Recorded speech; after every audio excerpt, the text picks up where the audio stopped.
It's the late Luther Vandross and Take You Out on Classic 105. We are all about good times and great hits. Good morning and welcome to Miner's Easy Sunday, where we hang out with the stars. And this morning, we're delving into the amazing life and career of one of the best, if not the best R&B crooner to ever live, the late Luther Vandross. His is a crazy story because he could never have been born. I know it sounds crazy. Listen as his story begins here on Miner's Easy Sunday. How he got into a group, how he realized he was born to sing. Let's listen to the story of Luther Vandross. I'm gonna sing every song I know. Oh yeah. Y'all ready? Everybody's here? Let's get down to business. I would describe my journey in this career as a chosen journey. You know, a lot of people's lives take courses that they don't have any say in. I feel very fortunate to have had a say in my life's destiny. It's a wonderful thing to A, live the life that you thought you might live as a child, and to B, do something that is fulfilling and lucrative at the same time. The world almost missed out on the incredible talent of Luther Vandross. When his mother was pregnant in New York City and carrying him, she became very ill and almost died. When I was pregnant with Luther, it never bothered me because I danced with all my children. But this one particular time, I passed out. And when I woke up, I was in Bellevue Hospital. And the doctor, he asked my husband, your wife's appendix has ruptured and you may not be able to save both, but what should we do?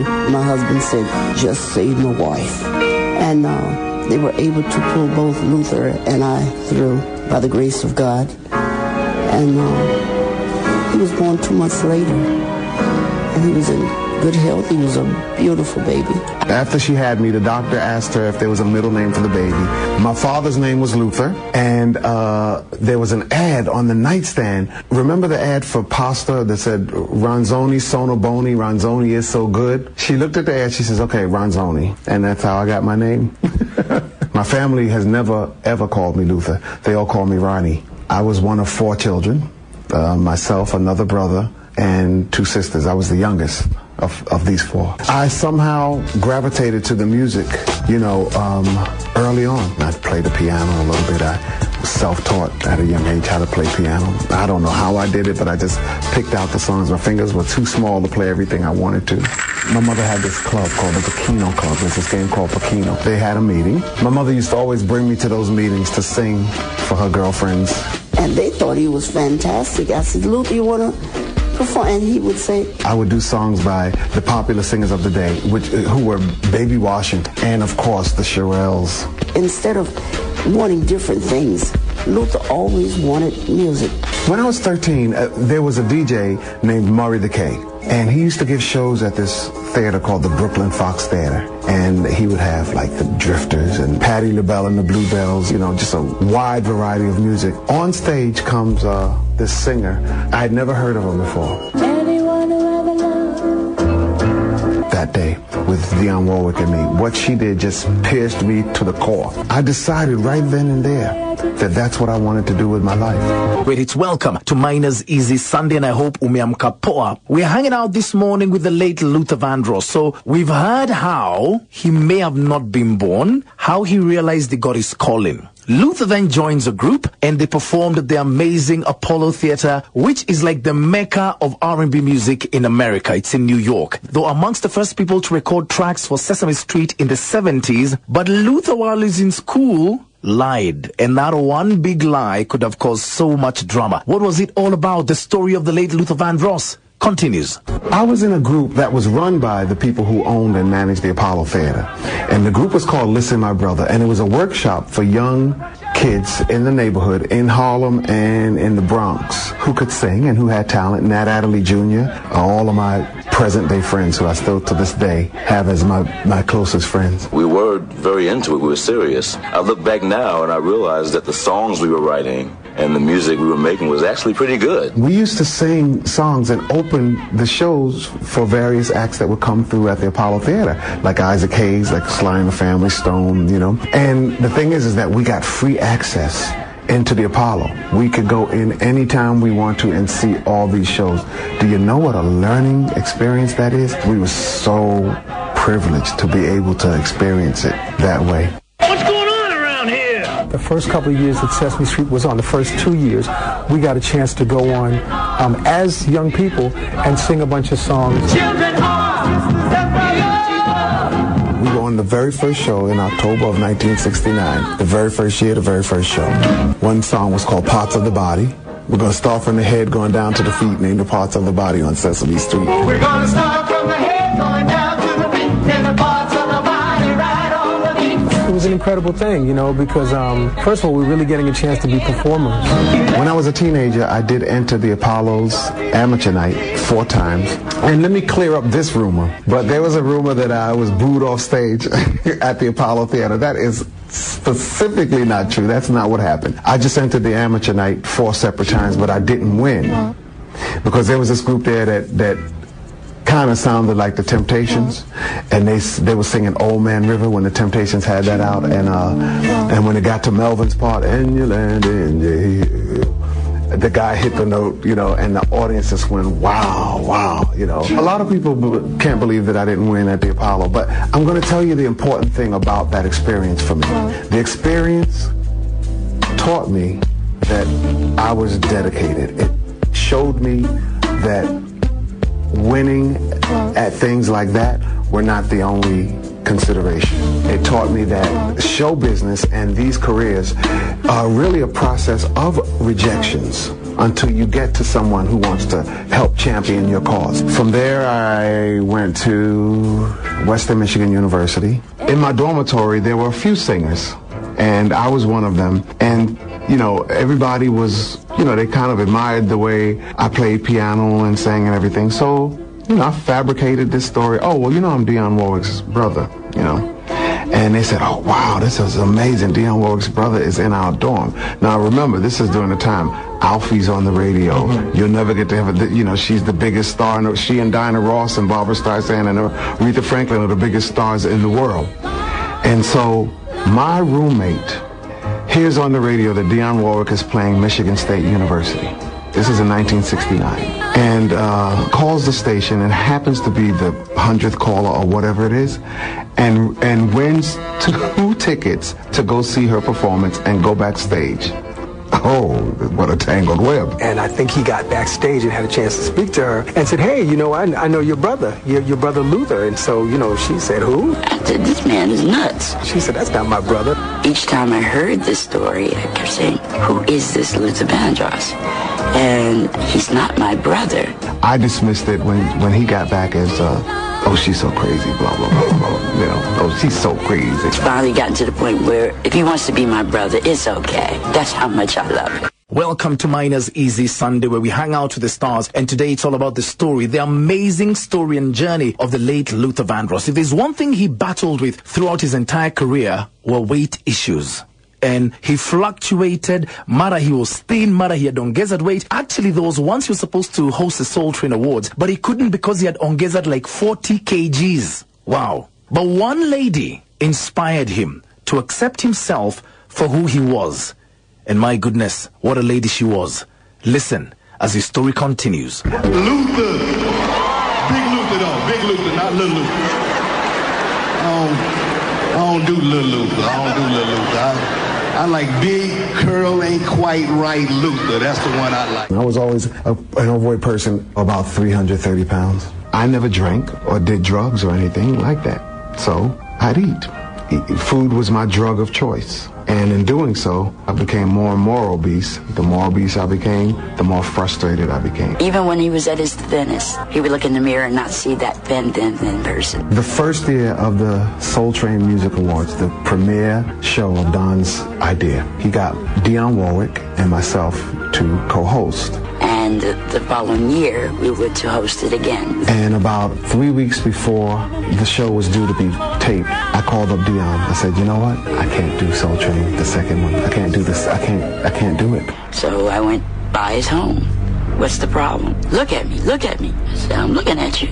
I can't face the curtain opening and them saying, ladies and gentlemen, to host the second annual Soul Train Music Awards, Dionne Warwick and Luther Vandross, and the curtain opens, and I'm 90 pounds heavier than I was the previous year. It doesn't matter. People love Luther.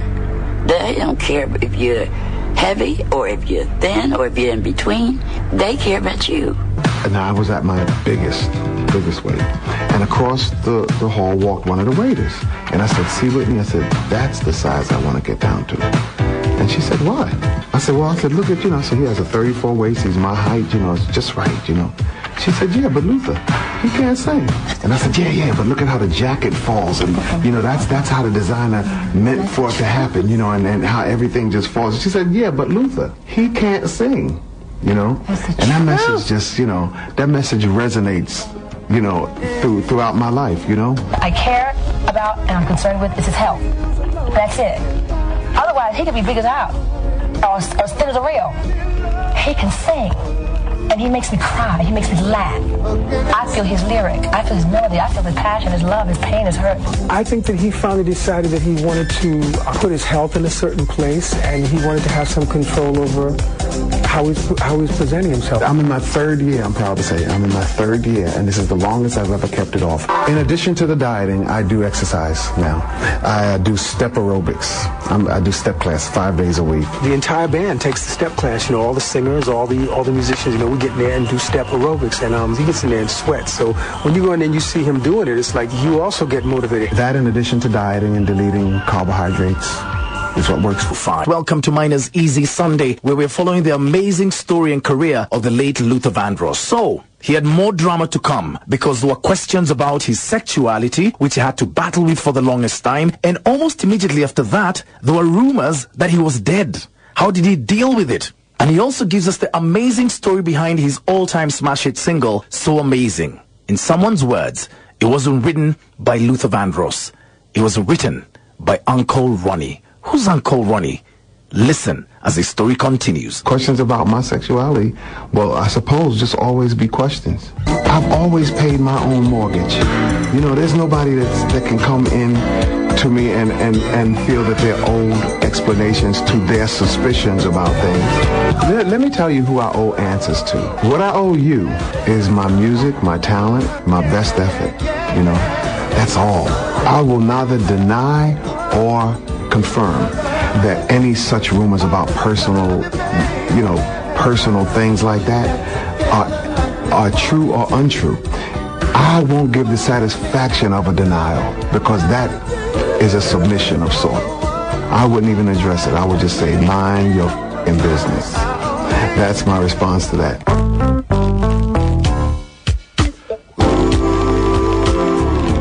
Then I heard the rumor. My phone rang like it was me when that stupid rumor went out that he had died. I said, now, wait a minute. Luther Vandross did what? Did you hear? Luther Vandross passed away. And I said, oh, goodness gracious. Well, the truth of the matter is that I'm not sick. I have never been sick other than my diabetes and high blood pressure and weight-related illnesses. When you lose weight in large amounts like that, people don't know how to fill in the blanks, and they fill them in however they can. The toughest days have been the days where my siblings have passed away. I have 2 brothers, 2 sisters, and a brother. And they have all passed in the last 7 to 8 years. That's hard. Remember, because we were a close family. I started comparing them to the Kennedys at that time. I just felt like, my God, how much can one family take? But did pull it together. He pulled it together, and I think he and his mom felt like they had to be strong for each other. Always and forever. On a daily basis, that's tough. Because I still live around and with my nieces and nephews, and they look so much like my sisters. It's just like a dream to me. Try to remind myself it's not my world, it's God's world, and everything is not for me to understand, but Lord have mercy knows I do not understand, why something like that has to happen. They were such good people. And Luther has been like father to all of them, plus uncle. And when he comes in, Uncle Ronnie, they climb all over him, and they just, they love him to pieces. They are just the most adorable kids, and they're growing up now. My favorite song that Luther wrote and sang is So Amazing, and that's the title of the song. And it has such deep meaning to me because he sang it at his niece's wedding. So amazing to be loved.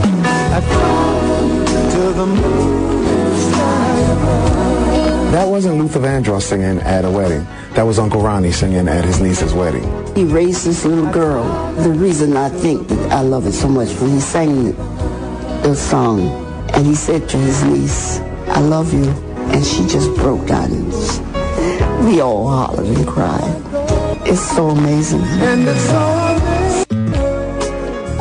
it's so amazing from the late Luther Vandross on Classic 105, your number one station for good times and great hits. This is Miner's Easy Sunday, hanging out with the late legend himself, the late Luther Vandross. Well, he suffered diabetes and hypertension, both of which may have been brought up by his lifestyle and genetics as well as nutrition. He just finished the final vocals of the album Dance With My Father, on which he collaborated with Richard Marx. On April the 6th, 2003, he suffered a severe stroke at his home in New York City, and the stroke left him in a coma for nearly 2 months. During the time, he had to fight both meningitis and pneumonia. Vandross also had difficulty speaking, singing, as well as being confined to a wheelchair. He appeared at the 2004 Grammy Awards to accept his Song of the Year award for Dance With My Father, in addition to thank his fans for the support throughout the illness and recovery. And he said, and I quote, "When I say goodbye, it's never for long, because I believe in the power of love," end quote. He sang the last 6 words following an appearance on the Oprah Winfrey Show, and he was never seen in public again. The late Luther Vandross died on 1st July 2005 at the JFK Medical Center in New Jersey at the age of 54. His cause of death, a heart attack. After 2 days of viewing at the Frankie Campbell Funeral Chapel, his funeral was held at Riverside Church in New York City on the 8th of July 2005, and he was buried at George Washington Memorial Park in Paramus, New Jersey. When asked what I would do today if I wasn't a singer, had I not pursued music or composing, it's a very interesting thing. It definitely would have been something artistic. The way he decorated his house was like no other, that he probably should have been an interior decorator. This is the living room. I call it the formal drawing room or formal salon. We do it in groupings. When I have a dinner party, we start here and then we adjourn into the dining area. I put the couches in these back-to-back positions so that in case 2 of the guests can't stand each other, they can just sort of put their backs to each other and talk to different people. I may have ended up being an interior decorator because I ultimately found out that I was very good at that. I'm sitting in my favorite chairs. They're covered in Scalamandre silk fabric. I just wanted to show that you could mix elegance and comfort at the same time. See, they swivel. Luther Vandross is a huge wrestling fan. I've been backstage. I've met all the wrestlers. I was teasing him one day because he ordered the last SmackDown. And I was bugging. I was like, "You actually ordered SmackDown?" And then, yeah. They looked at me like, who doesn't order the latest SmackDown? We were working in the studio. We'd be right in the middle of something really crucial. Stop WrestleMania. And he would watch it. Always the funniest guy you ever want to know. He's probably the craziest person that you ever want to know in terms of his sense of humor. Luther is so funny. He has us in stitches all the time. Luther lost 50 pounds and he lost his ability to hear music. Ooh. When you speak to him and he's like cracking jokes, you're like, he's funny. So that was really a wonderful twist. I think it's really cool is, you go around and you see younger singers. I've been with him and younger singers step like, "Yo, Lou, you the man." I don't care if you didn't grow up in his era. Everyone who's been exposed to Luther, it's a timeless thing. I said,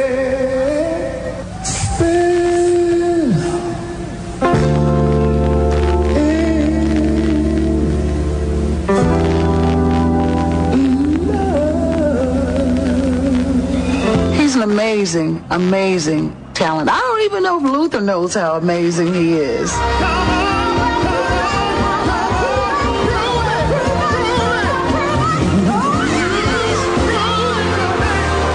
Luther's voice is like silver. You can't break it.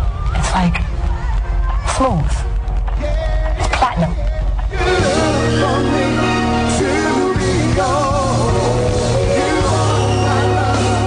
When the history books are written, what I would like for them to say is that I was one of the premier singers of our time.